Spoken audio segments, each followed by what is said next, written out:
فاستغفر اللہ، اور آپ کی بارگاہ میں حاضر ہو کے اللہ سے معافی مانگتے ہیں۔ واستغفر لهم الرسول، اور رسول صلی اللہ علیہ وسلم بھی ان کے لیے مغفرت طلب کرتے ہیں۔ لوجدوا اللہ توابا رحیما۔ تو یقیناً آقا جہاں صلی اللہ علیہ وسلم کے وسیلہ اور شفاعت کی بنیاد پر ضرور اللہ ان کی توبہ قبول فرمانے والا اور نہایت مہربان رحم فرمانے والا ہے۔ اللہ کو مہربان پاتے، رحم فرمانے والا پاتے۔ آخری سورہ النساء کی آیت نمبر 64 میں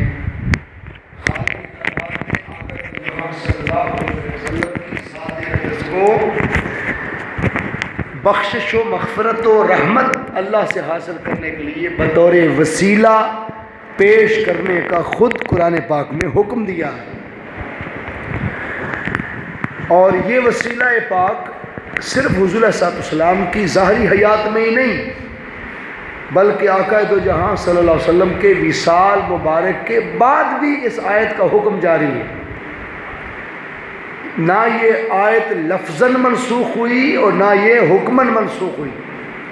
لفظاً تو منسوخ ہوتی کوئی نہیں، لیکن شاہ ولی اللہ محدث دہلوی رحمۃ اللہ علیہ فرماتے ہیں کہ 5 قرآن پاک میں آیتیں ایسی ہیں کہ جن کا حکم منسوخ ہو چکا ہے، لیکن یہ آیت منسوخ آیات میں سے نہیں ہے کہ حضور کی زندگی میں تو ان کا وسیلہ پیش کیا جائے اور ان کی خدمت میں آیا جائے، تو شاید کوئی کہے کہ بعد میں نہیں آیا جا سکتا۔ اس لیے اس کی جو آیت آتی ہے نا، ایک ہوتی ہے منسوخ جس کا حکم منسوخ ہو جائے، ایک ہے ناسخ۔ ناسخ بعد میں آتی ہے جو اس کا حکم منسوخ کرتی ہے۔ تو نہ کوئی ناسخ آیت آئی جس نے اس کا حکم منسوخ کر دیا ہو، اور نہ یہ آیت بطور منسوخ اپنے حکم میں منسوخ ہوئی۔ تو جس طرح حضور کی ظاہری حیات میں حکم تھا کہ ان کی بارگاہ میں آؤ مغفرت طلب کرنے کے لیے اللہ سے، آج بھی وہی حکم ہے کہ تم اللہ سے معافی مانگنا چاہو تو جو اپنی جانوں پر ظلم کر بیٹھے انہیں چاہیے کہ وہ آج بھی در مصطفیٰ پر آئیں اور حضور کی ذات اقدس کو اسی طرح وسیلہ بنائیں جس طرح ان کی زندگی میں ان کی ذات کو وسیلہ کے طور پر پیش کرتے تھے۔ قرآن مجید فرقان حمید کی اس آیت میں اس خیال سے، اور اگر کوئی یہ شخص سمجھے کہ دیکھو جی لوگ جو چلے گئے بس چلے گئے، اب ان کے پاس کیا جانا ہے، ان کی قبروں پر ان کے مزارات پر کیا جانا ہے، اگر کوئی ایسا خیال کرے تو وقت کا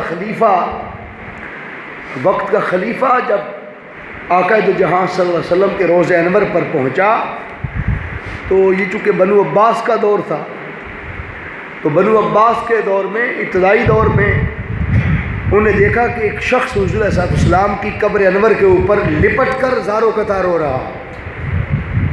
حضور کی قبر انور، ایک ہے جالی مبارک کے ساتھ لپٹنا، ایک ہے قبر انور کے ساتھ جو جگہ ہے وہاں لپٹنا۔ وہ شخص حضور کی قبر انور کے ساتھ لپٹے ہوئے تھے اور یوں قبر انور کے اوپر گرے ہوئے تھے اور لپٹ کر زارو قطع رو رہے تھے اور اپنی غم بری دکھ بری کہانی اپنے محبوب نبی صلی اللہ علیہ وسلم کو سنا رہے تھے۔ اتنی دیر میں وقت کا جو حکمران تھا، خلیفہ تھا بنو عباس میں سے، وہ ان کے سر پہ آ کے کھڑا ہو گیا اور اس نے کہا کہ تم کون ہو؟ تم کون ہو؟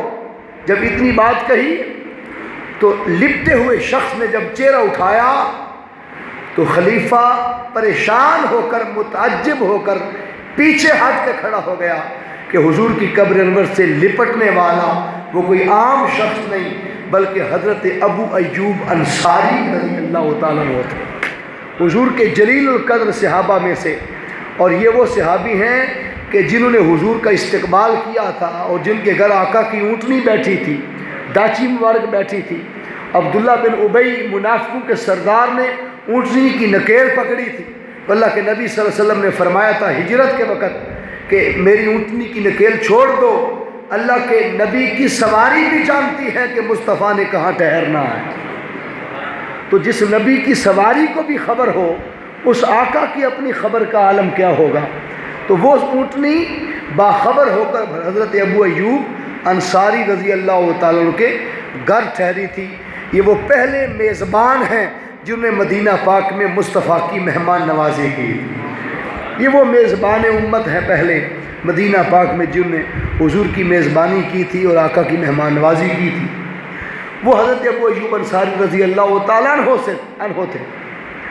تو جب خلیفہ وقت کا حکمران پریشان ہو گیا نا، تو جب آواز دی کہ تم کیا کر رہے ہو یہاں، تو حضرت ابو ایوب انصاری رضی اللہ عنہ نے فرمایا کہ پیچھے ہٹ جاؤ، میں کسی پتھر سے مخاطب نہیں ہوں، بلکہ میں اللہ کے نبی سے ہم کلام ہوں، میں اللہ کے نبی سے باتیں کر رہا ہوں۔ تو وہ قبر انور کو بھی خالی مٹی نہیں سمجھتے تھے، حضور کے ساتھ باتیں کرتے تھے۔ حضور کے وصال مبارک کے بعد بھی، وفات مبارک کے بعد بھی آقا سے اسی طرح مخاطب ہوتے، اسی طرح حضور کو غم اپنے دکھڑے سناتے جس طرح زندگی میں حضور کو اپنے غم اور دکھڑے سناتے تھے۔ اور اس آیت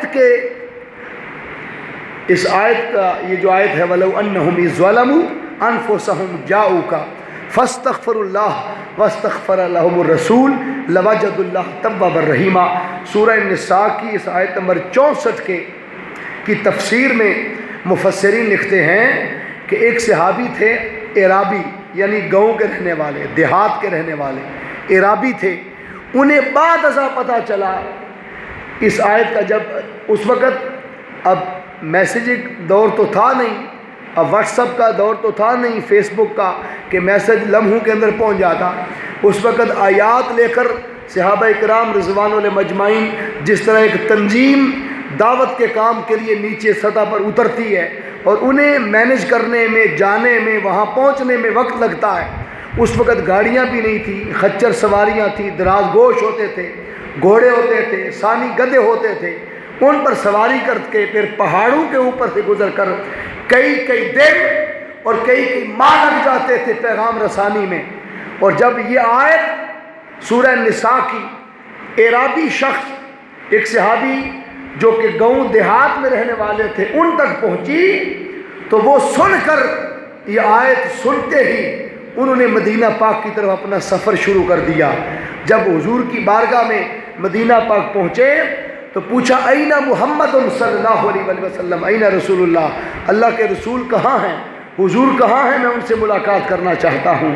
کیونکہ حکم تھا جب تم اپنی جانوں پر ظلم کر بیٹھو اور اس سطح کے گناہ کر بیٹھو کہ تم اسے اپنی جانوں پر ظلم سمجھو، تو پھر معافی رب سے مانگنے کے لیے در مصطفیٰ پر آ جایا کرو اور حضور کے نام کا وسیلہ پیش کیا کرو، حضور کی خدمت میں آ کر پیش ہوا کرو۔ تو ان سے کوئی غلطی ہو گئی تھی، کوئی گناہ ہو گیا تھا سرزد، اور وہ آیت سنتے ہی حضور کی خدمت کی طرف لپکے، بھاگے دوڑے۔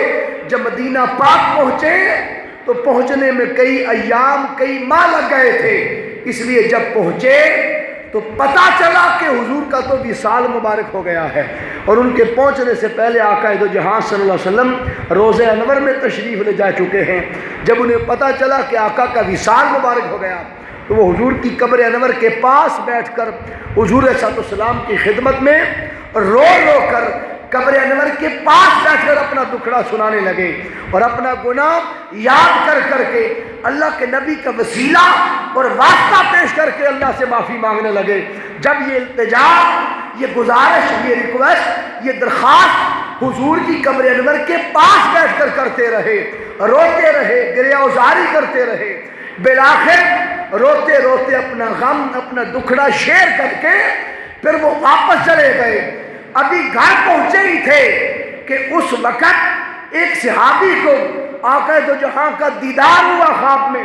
حضور نے فرمایا فلاں بن فلاں کے پاس فلاں ایڈریس پر پہنچاؤ اور اسے جا کر خوشخبری سنا دو کہ تم نے وَلَوْ أَنَّهُمْ إِذْ ظَلَمُوا أَنفُسَهُمْ جَاءُوكَ فَاسْتَغْفَرُوا اللَّهَ وَاسْتَغْفَرَ لَهُمُ الرَّسُولُ لَوَجَدُوا اللَّهَ تَوَّابًا رَحِيمًا۔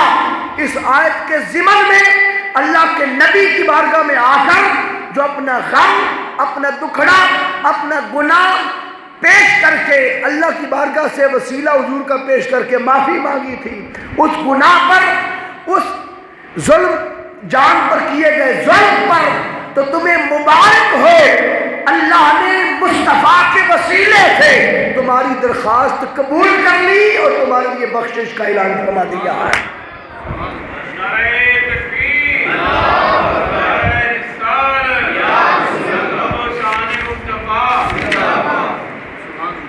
اس سے پتہ چلا کہ صرف حضور کی ظاہری حیات میں ہی ان کا وسیلہ نہیں۔ آپ کو معلوم ہے جب میں عمرہ شریف کے لیے گیا تو مجھے وہاں ایک شرطا تھا، تو میں نے حضور کی جالی مبارک کے ساتھ کچھ انگوٹھیاں لگائی، انگوٹھیاں خریدی تھیں، تو جالی مبارک کے ساتھ لگانے کا جب موقع مل گیا، وہ مجھے دیکھ رہا تھا، وہ میرے پیچھے بھاگ پڑا۔ اب میں بھاگا نہیں، مسجد نبوی صلی اللہ علیہ وسلم کے احترام میں آہستہ آہستہ چلتا رہا، وہ پھر بھاگ کر اس نے مجھے پکڑ لیا، پکڑ کر مجھے کہنے لگا تال تال، یعنی نکالو وہ جو تم نے انگوٹھیاں لگائی۔ تو پھر اس نے میری جیب میں ہاتھ ڈال دیا اور اس نے نکال لی ساری، باقی ساری نکل گئیں، تو دو رہ گئی جیب میں، دو رہ گئیں، ایک میں نے لے لی، ایک مرشد پاک جو تھے ان کو پیش کر دی، تو باقی ساری اس نے نکال لی، اور نکال کر وہ کہنے لگا ہاذا بدع ہاذا شرک، یہ سب کچھ وہ کہنے لگا۔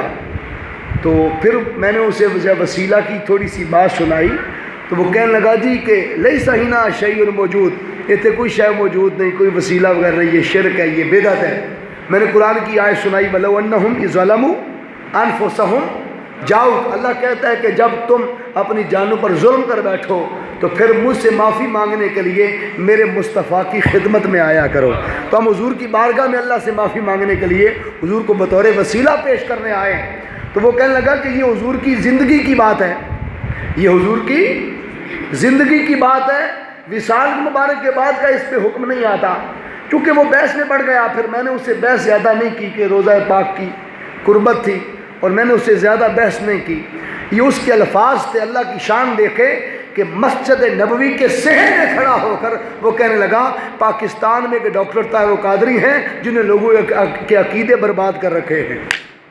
وہ اس طرح کی بات مسجد نبوی کے صحن میں، اسے وہاں بیٹھ کر بھی پتہ ہے کہ اگر آقا کی امت کی خدمت کے لیے اگر کوئی شخص کام کر رہا ہے تو اس کا نام ڈاکٹر محمد طاہر القادری مدرج اللہ العالی، جن نے یہ عقیدہ لوگوں کو سکھایا ہے کہ سرکار کی جالی مبارک کو چوما کرو، وسیلہ پیش کیا کرو۔ اسے چونکہ خبر تھی، اس نے یہ بات میرے سامنے شیخ الاسلام کا مسجد نبوی میں نام لیا۔ تو اللہ کے ہاں یہ ایک سسٹم اور اس کا ایک نظام ہے کہ اللہ رب العزت نے قرآن کی اس آیت میں یہ جو فرمایا ہے، یہ صرف حضور کی ظاہری حیات تک نہیں، اس کا حکم آج بھی اسی طرح قرآن پاک میں لاگو ہے جس طرح حضور کی ظاہری زندگی میں لاگو تھا۔ تو آج بھی کوئی اپنی جان پر ظلم کر بیٹھے، اسے حکم ہے کہ در مصطفیٰ پر آ کر اللہ سے معافی مانگے۔ اور اگر کوئی مالی طور پر کمزور ہو اور پیسے لگا کر عمرہ کے لیے باقاعدہ نہ جا سکے، تو اگر یہاں پر اپنی جان پر ظلم کر بیٹھا اور چاہتا ہے کہ حضور کے وسیلے سے یہی معافی مل جائے، تو خیال میں، تصور میں اور اپنے دل میں اور باطن میں حضور کے روضے پہ حاضر ہو جائے، آنکھیں بند کر کے آقا کے روضے پہ حاضر ہو جائے، تصور میں حضور کے در اقدس پر حاضر ہو جائے، اور پھر حضور کا گنبد خضرا اور سنہری جالیوں کو سامنے تصور میں لا کر حضور کا وسیلہ پیش کرے، تو اللہ وہی فیض عطا کرتا ہے کہ جس طرح حضور کے روضے انور پر کھڑا ہو کر وہ پیش کر رہا تھا۔ کیونکہ انما الاعمال بالنیات، عملوں کا دار و مدار بولیے نیتوں پر ہے، اس لیے عملاً نہیں جا سکا تو نیت میں کر لیں، ارادہ میں وہاں چلا جائے، خیال میں، تصور میں، گمان میں چلا جائے، یہاں بیٹھ کر بھی اس کی مدینہ پاک کی حاضری کاؤنٹ ہو جائے گی۔ چلو یہ نہیں وہاں جا سکا، وہ تو یہاں ہے نا، وہ تو آ سکتے ہیں نا، وہ تو ہر جگہ موجود ہے۔ اور حضرت ملا علی قاری رحمۃ اللہ علیہ مرکات المفاتیح، یہ شرح مشکات ہے، مرکات المفاتیح اپنی کتاب میں لکھتے ہیں ملا علی قاری کہ جب آپ کسی کے گھر داخل ہوں یا اپنے گھر داخل ہوں یا مسجد میں داخل ہوں تو داخل ہوتے ہی پہلے سلام کہا کرو۔ کیا کہا کرو؟ سلام، السلام علیکم کہا کرو۔ اب آپ مسجد میں داخل ہوئے، تو ایسا کوئی شخص بھی تو ہوگا نا جو مسجد میں سب سے پہلے داخل ہوا، اب اس سے پہلے بندہ ہی کوئی نہیں، تو پھر وہ کس کو سلام کہے گا؟ اب اسے بھی حکم ہے سلام کرنے کا۔ تو پتہ چلا کہ سلام مسجد میں یا گھر میں اس لیے نہیں ہوتا کہ کوئی گھر میں ہو تو دیکھ کر پھر سلام کرو، نہیں، جب باہر والے گیٹ سے انٹر ہو حکم ہے سلام کرو۔ اب جب پہلے نے سلام کیا تو پہلے اس کے آگے تو بندہ موجود نہیں تھا۔ ملا علی قاری کہتے ہیں میں پریشان تھا کہ پھر اس کا معنی کیا ہوگا کہ جب پہلا داخل ہو تو وہ سلام کس کو کہے؟ سلام تو اسے کہا جاتا ہے جس کا جواب بھی ہو۔ تو ملا علی قاری فرماتے ہیں اس کا جواب پھر مجھے القاء ہوا کہ پھر سنو، اگر مسجد میں اور گھر میں کوئی ہو پھر تو سلام اسے کہو، اور جب کوئی موجود نہ ہو تو مصطفیٰ ہر گھر میں بھی ہوتے ہیں، ہر مسجد میں بھی ہوتے ہیں، پھر مصطفیٰ کا تصور کر کے آقا کو سلام کہا کرو، تمہیں اس کا جواب مصطفیٰ عطا فرماتے ہیں صلی اللہ علیہ وسلم۔ تو جب مسجد میں داخل ہوتے ہوئے سلام کہیں تو حضور اس کا جواب دیتے ہیں۔ تو جب جمعہ والے دن جمعہ پڑھ کے کھڑے ہو کے باقاعدہ حضور کا نام لے کر سلام کہیں، یا نبی سلام علیکہ، یا رسول سلام علیکہ، تو پھر آقا جواب کیوں نہیں دیتے؟ وہ تو ہر جگہ موجود ہے۔ اس لیے سلام جب پڑھا جائے تو کوشش کیا کرے اس میں شرکت کیا کرے، کیونکہ سلام کا حضور سے ڈائریکٹ تعلق ہو جاتا ہے کہ آقا سلام کا خود جواب عطا فرماتے ہیں۔ تو یہ بات ہو رہی تھی وسیلہ پر، یہ سورہ النساء کی آیت تھی، آیت نمبر 64۔ اسی طرح اللہ رب العزت نے پھر سورہ بنی اسرائیل کی آیت نمبر 57 میں ارشاد فرمایا اولئک الذین یدعون یبتغون الی ربہم الوسیلہ ایہم اقرب ویرجون رحمتہ ویخافون عذابہ ان عذاب ربک کان محذورا۔ قرآن مجید کی اس آیت میں بھی لفظ وسیلہ کا تصور ہے کہ یہ لوگ جن کی عبادت کرتے ہیں، یعنی ملائکہ، جنات اور حضرت عیسیٰ علیہ السلام اور حضرت عزیر علیہ السلام وغیرہ ہم کے اور تصویریں بنا کر انہیں پوجتے ہیں، تو خود ہی اپنے رب کی طرف وسیلہ تلاش کرتے ہیں۔ اب دیکھیے نا، ان سے جب پوچھا گیا، قرآن پاک کی آیات میں ہے کہ جب بتوں کو پوجا کرنے والے یا وہ پرانے نبیوں کو جو لوگ خدا مانتے تھے، عیسیٰ علیہ السلام کو خدا کا بیٹا معاذ اللہ کہتے تھے، حضرت مریم کو خدا کی بیوی معاذ اللہ استغفر اللہ کہتے تھے، کہنے والے جب کہتے تھے تو اس وقت وہ پوجا بھی کرتے تھے، بتوں کی پوجا کرتے تھے۔ ان سے جب پوچھا جاتا کہ تم ان بتوں کی یا ملائکہ کی یا جنات کو تصور کر کے کیوں پوجتے ہو، تو وہ آگے سے جواب دیتے کہ ہم ان بتوں کو یا ان چیزوں کو اللہ تک پہنچنے کا وسیلہ بناتے ہیں۔ تو وسیلہ کے تو ہندو اور بتوں کو پوجنے والے بھی منکر نہ تھے، وہ بھی کہتے کہ ان بتوں کے ذریعے ہم حقیقی خدا تک پہنچنا چاہتے ہیں۔ یہ قرآن مجید میں یہاں لفظ وسیلہ وہ بتوں کے لیے استعمال کرتے تھے کہ ہم بتوں کو وسیلہ کے طور پر پیش کرتے ہیں۔ تو لفظ وسیلہ کا انکار تو کوئی ہندو بھی نہیں کرتا تھا، کافر بھی نہیں کرتا تھا۔ تو کتنے بدبخت ہیں وہ کلمہ پڑھنے والے، کون کا نظریہ غلط تھا کہ وہ بتوں کو وسیلہ بناتے ہیں، تو ہم اہل اللہ کو، اللہ والوں کو وسیلہ بناتے ہیں۔ فرق ہے نا۔ اب جو بول ہی نہیں سکتے، پہچان ہی نہیں سکتے، دیکھ ہی نہیں سکتے، انہیں وسیلہ بنانا ان کا عقیدہ تھا، تو ہم تو ان کو وسیلہ بناتے ہیں جو بازو پکڑ کے اس تک پہنچا سکتے ہیں، جو بازو پکڑ کر بولو ان تک۔ حضرت سلطان باہو رحمت اللہ علیہ، آپ زمین پر کسی سے نہیں پڑھے، آپ کا ظاہری کوئی استاد نہیں تھا کہ جس سے باقاعدہ مدرسے میں جا کر جیسے ٹیچر ہوتا ہے، استاد ہوتا ہے، مسجد کے امام ہوتے ہیں، خطیب ہوتے ہیں، ان سے لوگ پڑھتے ہیں، ٹیچنگ کوئی کرتا ہے تو اس سے باقاعدہ ٹیچ کیا جاتا ہے۔ آپ کا اس طرح ظاہری کوئی استاد نہیں تھا، اور آپ اکثر لکھا کرتے تھے اپنی کتب میں، اور خود آپ نے فرمایا ہے کہ میں امی نبی کا امی امتی ہوں، جس طرح حضور زمین پر کسی سے نہیں پڑھے، کہتے ہیں میں بھی کسی سے نہیں پڑھا، لیکن وہ کچھ لکھا کہ پڑھے لکھے بھی دھنگ رہ گئے کہ سلطان باہو نے کیا لکھ دی۔ ان کا کلام پڑھے تو پڑھے لکھوں کو بھی بعض اوقات سمجھ نہیں آتی۔ الف اللہ چمبے دی بوٹی من وچ مرشد لائی ہوں، اندر بوٹی مشک مچایا جان پھلنتے آئی ہوں۔ اب دیکھیں نا، پڑھے لکھے لوگ بھی حیران ہو گئے کہ یہ کلام اس سطح کا لکھا۔ تو وہ سلطان باہو رحمۃ اللہ علیہ، ان کی خدمت میں ایک شخص آیا، اس نے کہا جی کہ کیا ممکن ہے کہ آج بھی اللہ سے ملاقات ہو سکے؟ کیا اللہ سے آج بھی ملاقات ممکن ہے کہ کوئی اللہ سے ملاقات کر لے؟ حضرت سلطان باہو رحمۃ اللہ علیہ آپ نے فرمایا ہاں ممکن ہے۔ اس نے آگے سے کہا کہ حضرت موسیٰ علیہ السلام جیسے جلیل القدر نبی کوہ طور پر اللہ سے ملنے گئے تھے، اور اس نے کہا تھا لن ترانی، تو ہرگز مجھے نہیں دیکھ سکتا، اور جو 70 ساتھ آئے تھے وہ ولی شہید ہو گئے تھے۔ جب عکس پرتو پڑا، تجلی پڑی، تجلی برداشت نہ کر سکے، وہ شہید ہو گئے، پہاڑ سرما مر گئے، جل کے راکھ ہو گیا۔ تو جب نبی نہیں دیکھ سکے تو آج کوئی کیسے دیکھ اور دکھا سکتا ہے؟ حضرت سلطان باہو رحمۃ اللہ علیہ نے فرمایا میں نبی بھی نہیں اور صحابی بھی نہیں، بلکہ نبی کے غلاموں کے غلاموں کے غلاموں کے غلاموں کا غلام ہوں۔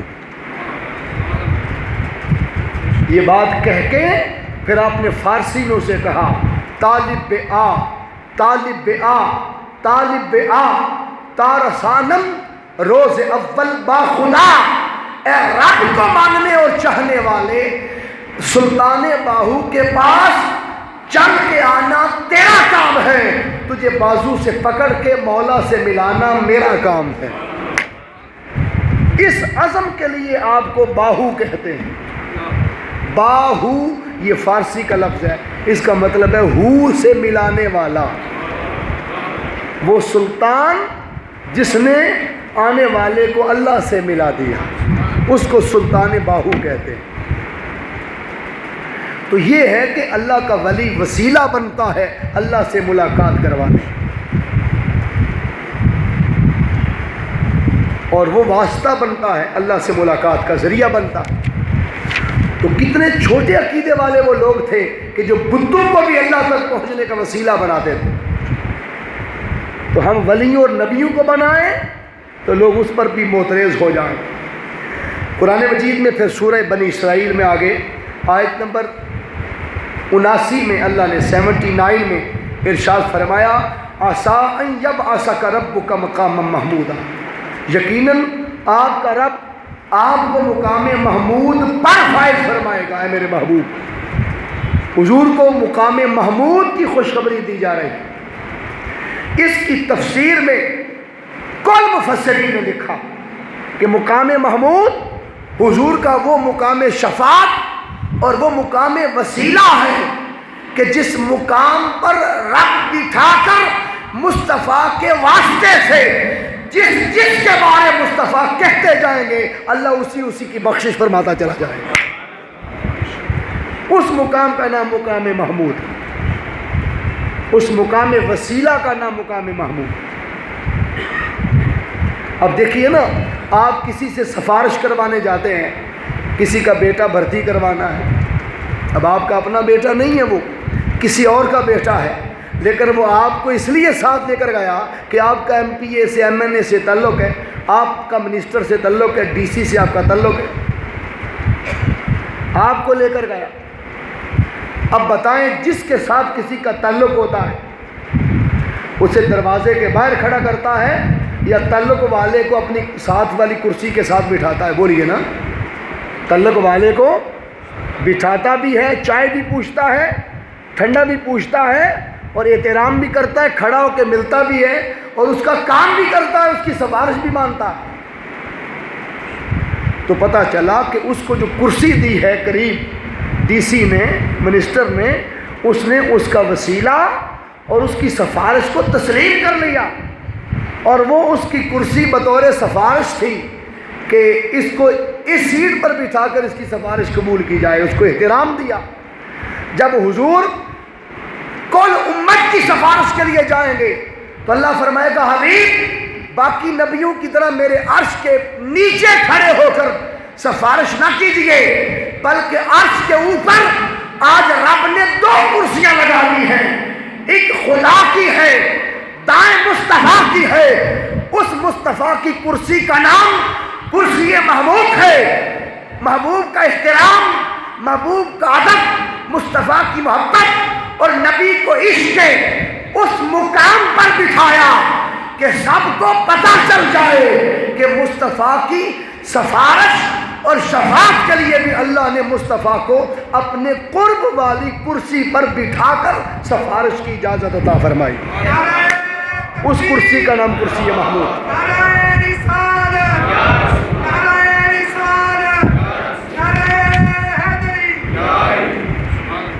تو وہ کرسی وسیلہ ہے، وہ مقام شفاعت ہے، وہ مقام استغاثہ مدد ہے کہ حضور کرسی پر بٹھائی گئی کہ محبوب آپ کا منصب یہ ہے کہ یہاں آ کر میری بارگاہ میں شفاعت کریں، یہاں آ کر میری بارگاہ میں شفاعت کریں۔ اور یہ مقام بولیے اور کسی کو نصیب 1.25 لاکھ نبیوں میں سے کسی کو نہیں۔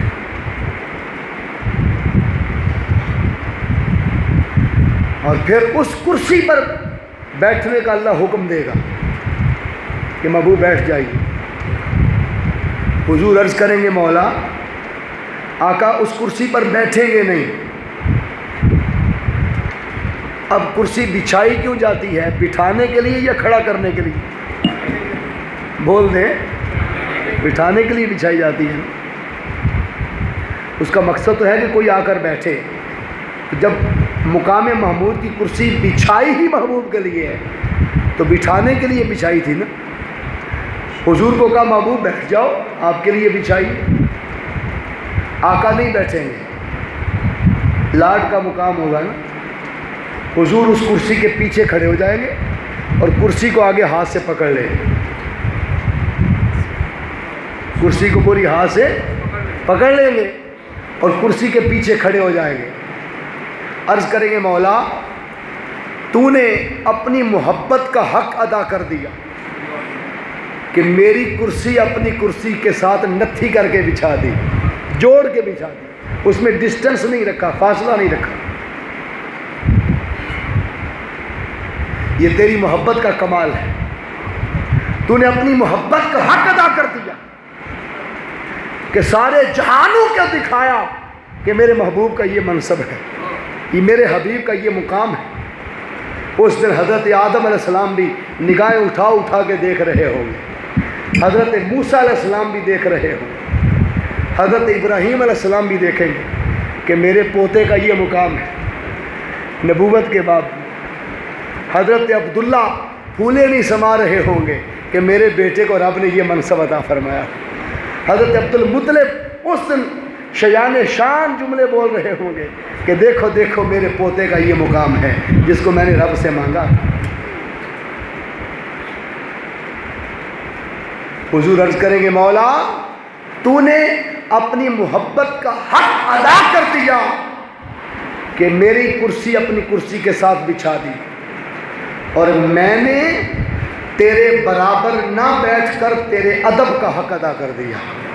ادب یہ ہے کہ میں تیرے برابر نہ بیٹھوں، تو رب ہے، تو خالق ہے، میں تیری مخلوق۔ اب یہ تو بات تھی اللہ کے شجان شان، اس کی بارگاہ میں عرض کر دی۔ حدیث آگے چلتی، آقا فرماتے ہیں یہ بات کہہ کر نا، صحابہ کہتے ہیں حضور نے پھر ہمیں اپنے قریب کر لیا۔ یہ اوپن خطبے میں بات ہو رہی ہوگی نا، حضور خطبہ دے رہے ہوں گے منبر پر، تو اوپن بات ہو رہی ہوگی سب کے سامنے، اور یہ اتنی بات کر کے خطبے کے طور پر پھر آقا نے غلاموں کو قریب کر لیا کہ میرے قریب آ جاؤ اور کان قریب کر لو۔ شہد کی مکھیوں کی طرح صحابہ حضور کے گرد لپک اٹھے اور دوڑ کے حضور کے ساتھ جڑ گئے، آقا کے قریب آ جو ہی گھیر لیا نا سرکار کو، آقا نے فرمایا میں تمہیں اصل راز بتاؤں کہ میں اس دن کرسی پر کیوں نہیں بیٹھوں گا؟ مجھے اس دن بھی امت کا غم بیٹھنے نہیں دے گا، اور میں رب کی بارگاہ میں عرش پر کھڑا ہو کے 4 چفیرے نظر دوڑاؤں گا کہ میرا کوئی امتی جنت سے باہر تو نہیں رہ گیا ہے۔ ہر کسی کو اپنی فکر ہوگی، حضور کو اس دن بھی امت کی فکر ہوگی کہ میرا کوئی امتی جنت سے باہر تو نہیں رہ گیا۔ تو بتائیے کہ یہ پھر حضور علیہ السلام کے وسیلے سے پھر گناہ گاروں کی بخشش ہوگی کہ نہیں ہوگی؟ ہوگی نا۔ اور یہی حدیث شفاعت میں بھی ہے۔ قرآن مجید فرقان حمید کا اگلا مقام اگر دیکھیں تو حضرت زکریا علیہ السلام کی عمر 80 سال ہو گئی تھی۔ کتنی بولیے؟ 80 سال ہو گئی تھی۔ سورہ مریم اٹھا کر پڑھے اور پھر سورہ آل عمران اٹھا کر پڑھے، مختلف صورتوں میں ذکر ہے۔ آپ سورہ آل عمران کی آیت نمبر 37 اٹھا کے پڑھیں تو اللہ قرآن پاک میں فرماتا ہے کہ وہ وقت کہ جب حضرت مریم کو سلام اللہ علیہ کو حضرت زکریا علیہ السلام ان کے بھائی جو ہے وہ ایک کمرے میں قفل تالا لگا کے قید کر گئے، انہوں نے عبادت کرنی ہے اللہ کی تو باہر سے آ کر کوئی ڈسٹرب نہ کرے ان کو۔ 3 دن تک اس تالے کے اندر وہ رہی اور بند کمرے میں رہی۔ تیسرے دن جب یاد آیا تو بھاگے دوڑے۔ اللہ قرآن میں فرماتا ہے وَكَفَّلَهَا زَكَرِيَّا كُلَّمَا دَخَلَ عَلَيْهَا زَكَرِيَّا الْمِحْرَابَ وَجَدَ عِندَهَا رِزْقًا قَالَ يَا مَرْيَمُ أَنَّىٰ لَكِ هَٰذَا قَالَتْ هُوَ مِنْ عِندِ اللَّهِ إِنَّ اللَّهَ يَرْزُقُ مَن يَشَاءُ بِغَيْرِ حِسَابٍ۔ ان کی نگہبانی یعنی ان کا تحفظ حضرت زکریا علیہ السلام کے ذمے تھا۔ جب بھی زکریا علیہ السلام ان کے پاس عبادت گاہ میں داخل ہوتے، اب قرآن کہہ رہا ہے کہ یہ نہیں کہ ایک دفعہ کا یہ واقعہ تھا، بلکہ جب بھی وہ عبادت گاہ میں ان کے پاس داخل ہوتے تو وہ ان کے پاس نئی نئی کھانے کی چیزیں یعنی بے موسم پھل پاتے جن کا موسم بھی نہ ہوتا اور ان کے گرد ڈھیر لگا ہوتا اور وہ خود سجدے میں ہوتی۔ انہیں پوچھا کہ اے مریم یہ چیزیں تمہارے پاس کہاں سے آ گئی؟ حالانکہ دروازہ بند تھا، کمرے کو کوئی کھڑکی نہ تھی، کوئی دروازہ کھلا نہ تھا، اندر آیا کوئی نہیں، آپ باہر گئی کوئی نہیں، تو یہ سب کچھ آپ کے لیے کیسے آ گیا؟ قال یا مریم انا لک ھذا قالت ھو من عند اللہ۔ انہوں نے کہا یہ سب کچھ اللہ کی طرف سے آیا ہے، یہ اللہ کے پاس سے آیا ہے، کیونکہ ان اللہ یرزق من یشاء بغیر حساب، بے شک اللہ جسے چاہتا ہے بے حساب رزق دیتا ہے اور عطا فرماتا۔ جب بے موسم پھل دیکھے نا زکریا علیہ السلام نے کہ میری ہمشیرہ کے لیے آ گئے، موسم بھی نہ تھا اور اللہ نے جنت سے بے موسم پھل جبرائیل کے ذریعے فرشتوں کے ذریعے بھیج دیے، تو دل میں خیال آیا مولا میری 80 سال عمر ہو گئی، میں اولاد لینے کے قابل نہیں رہا اور میری بیوی بانجھ ہو گئی اور وہ بھی بچہ جننے کے قابل نہیں رہی، میرا موسم اولاد لینے کا ختم ہو گیا، ڈھل گیا۔ تو اللہ کی بارگاہ میں زکریا علیہ السلام نے اس وقت جب بے موسم پھل دیکھے حجرہ مریم میں اور محراب میں، تو اللہ کی بارگاہ میں ہاتھ اٹھا لیے، ہنالک دعا زکریا ربہ قال رب ہب لی من لدنک ذریۃ طیبۃ انک سمیع الدعاء۔ عرض کیا میرے مولا، وہیں کھڑے ہو کر اپنے رب کی بارگاہ میں حضرت زکریا علیہ السلام نے ہاتھ اٹھا دیے اور عرض کیا میرے مولا مجھے اپنی جناب سے پاکیزہ اولاد عطا فرما۔ اگر مریم کو میری بہن کو وہ نبی بھی نہیں ہیں ولیہ ہیں، اگر ان کو بے موسم پھل دے سکتا ہے بند دروازے میں، تو میں تو نبی اور رسول بھی ہوں، مجھے بے موسمی اولاد کیوں نہیں عطا فرما سکتا ہے؟ اے دعا سننے والے، مجھے بھی بے موسمی اولاد عطا فرما دے۔ اتنی دعا کرنے کی دیر تھی کہ اللہ رب العزت نے پھر اسی محراب میں فرشتوں کے ذریعے آواز دلوائی، فنادتہ الملائکۃ وہو قائم یصلی فی المحراب ان اللہ یبشرک بیحییٰ۔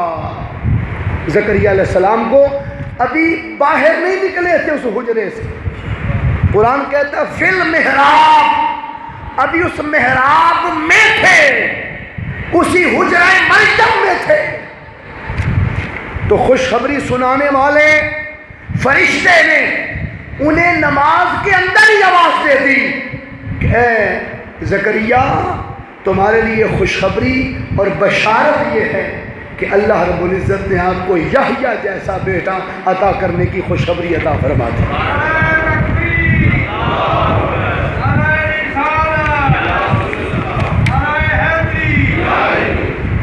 اب یہ سارا قرآن پاک ہے جو میں آپ کے سامنے رکھ رہا ہوں، تو بولیے ایک ولیہ کے حجرے کے وسیلے سے بے موسم پھل دے کر زکریا علیہ السلام نبی نے دعا کی۔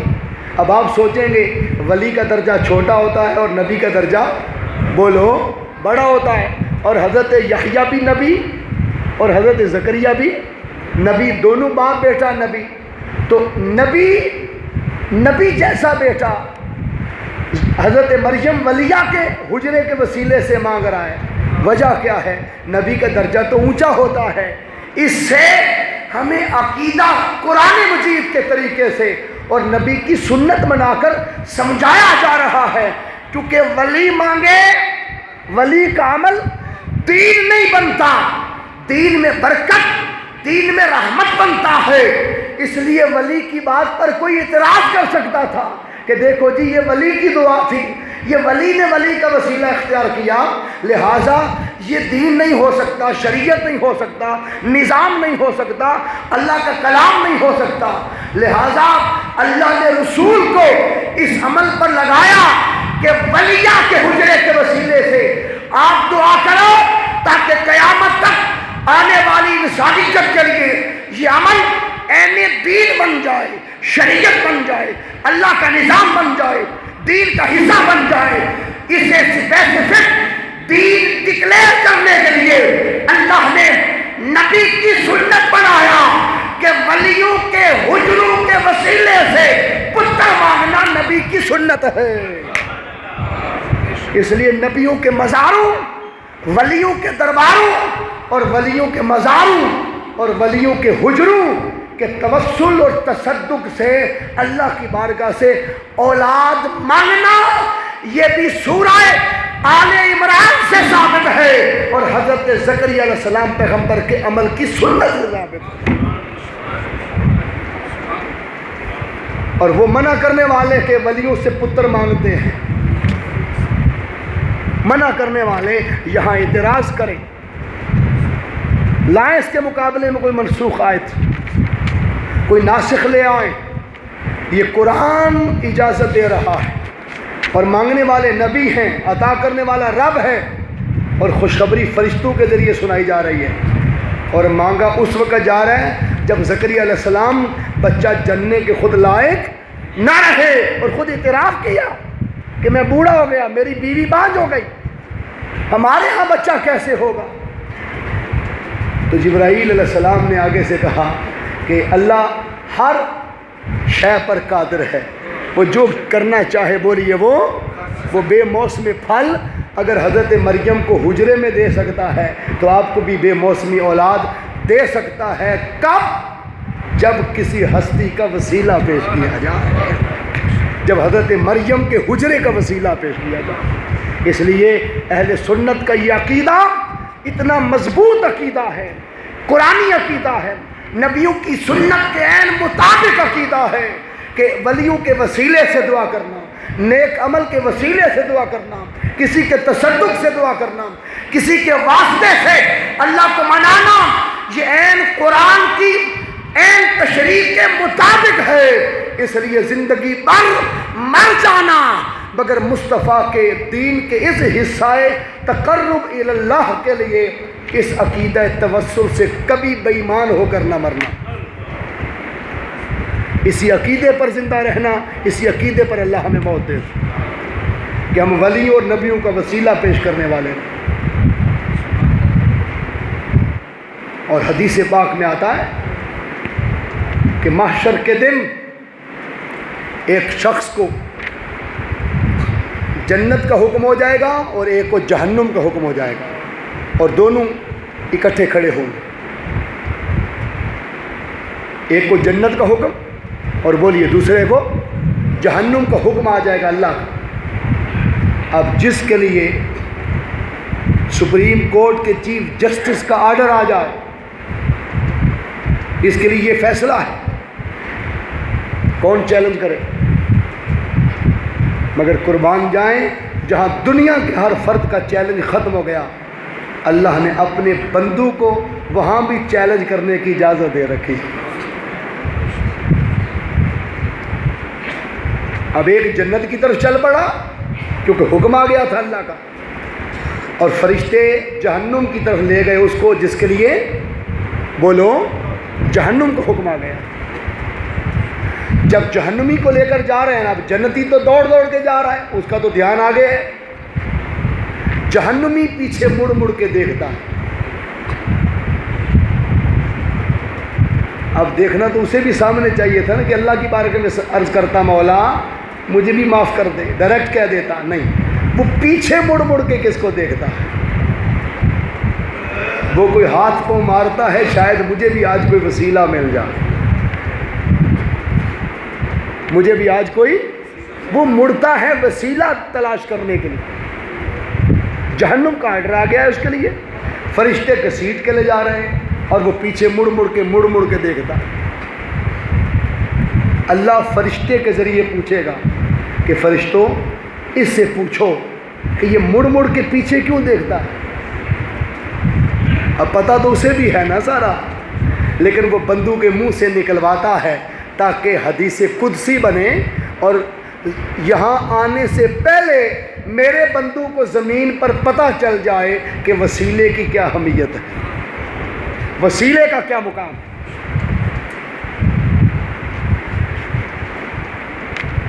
یہ ایڈوانس واقعات اس لیے ہوتے ہیں، اللہ پوچھے گا اس سے پوچھو یہ مڑ مڑ کے پیچھے کیوں تکتا ہے؟ فرشتے پوچھیں گے بھی تم پیچھے کیوں دیکھتے ہو؟ وہ کہتا ہے فرشتوں وہ جو جنت میں جا رہا ہے نا اس کو ذرا ایک لمحے کے لیے بلا نہیں دیتے؟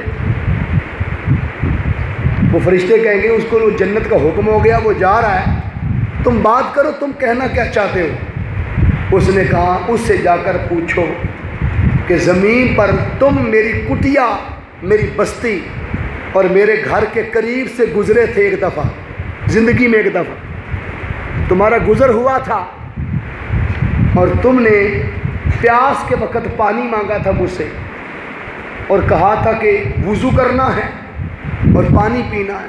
اس سے پوچھو میں نے اس کو زندگی میں ایک بار وضو کروایا تھا اور پانی پلایا تھا، اللہ اس کو واپس بلا لے گا اور اس سے پوچھا جائے گا کہ کیا یہ سچ کہتا ہے؟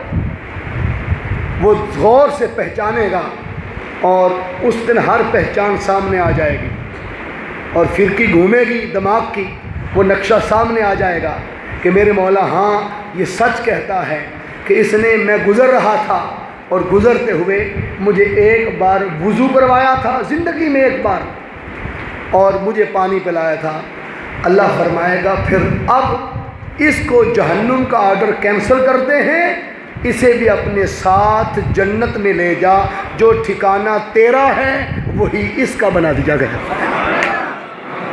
اب بتائیے جس نے ساری زندگی وضو کیے اور تہجدیں پڑھی اور نمازیں پڑھی، وہ تو جنت میں جا رہا ہے اس رات سے، اس کے فضل سے،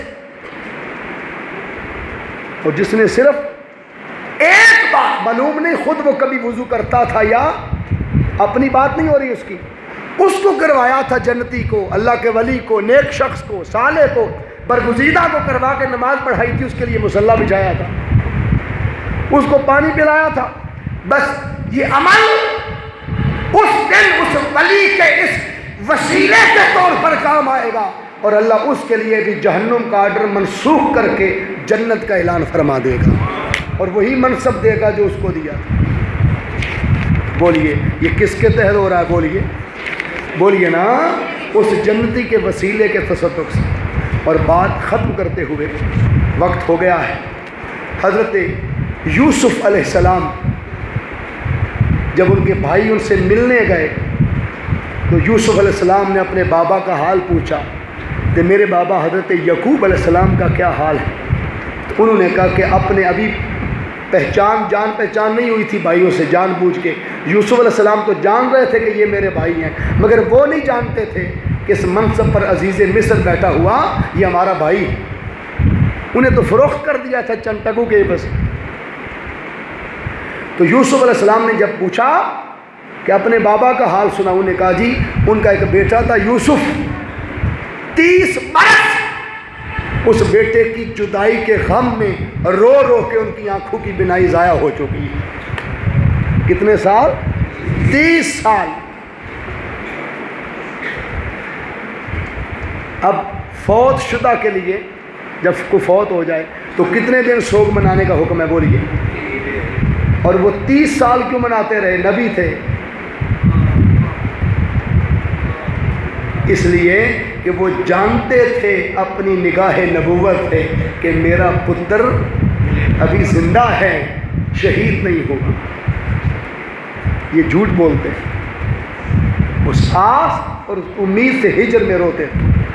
تو حضرت یوسف علیہ السلام نے اپنا قمیض مبارک اتار کر ان کو دیا کہ جاؤ اذهبوا بقمیصی ھذا، قرآن مجید فرقان حمید میں سورہ یوسف آیت نمبر 93 سے 96 تک آپ پڑھیں، اذهبوا بقمیصی ھذا فالقوہ علی وجہ ابی یأت بصیرا، میرے باپ کی آنکھوں پر لگانا، ان کی گئی ہوئی بینائی واپس لوٹا گئی۔ فلما ان جاء البشیر القاہ علی وجہہ فارتد بصیرا، جب خوشخبری سنانے والے نے آ کر یعقوب علیہ السلام کی آنکھوں پر وہ کرتا مس کیا تو 30 سالوں کی گئی ہوئی بینائی اللہ نے واپس لوٹا دی۔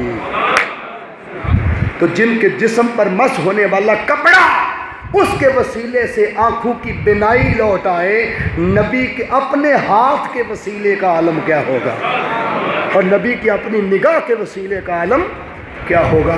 پھر وہ دل میں نور کیوں نہیں بھر سکتے، اور پھر دل میں نور بھر کر وہ اس کو صاحب جنت کیوں نہیں کر سکتے۔ اس لیے وسیلہ پر بات آج کل جاری ہے، پچھلا جمعہ بھی، یہ جمعہ بھی انشاءاللہ، اگلا جمعہ المبارک پر بھی انشاءاللہ اسی وسیلہ کو قرآن و حدیث سے آگے ہم مزید ایلیبریٹ کریں گے۔ اللہ سن کر سمجھ کر عمل کرنے کی توفیق عطا فرمائے۔ وما علینا الا البلاغ۔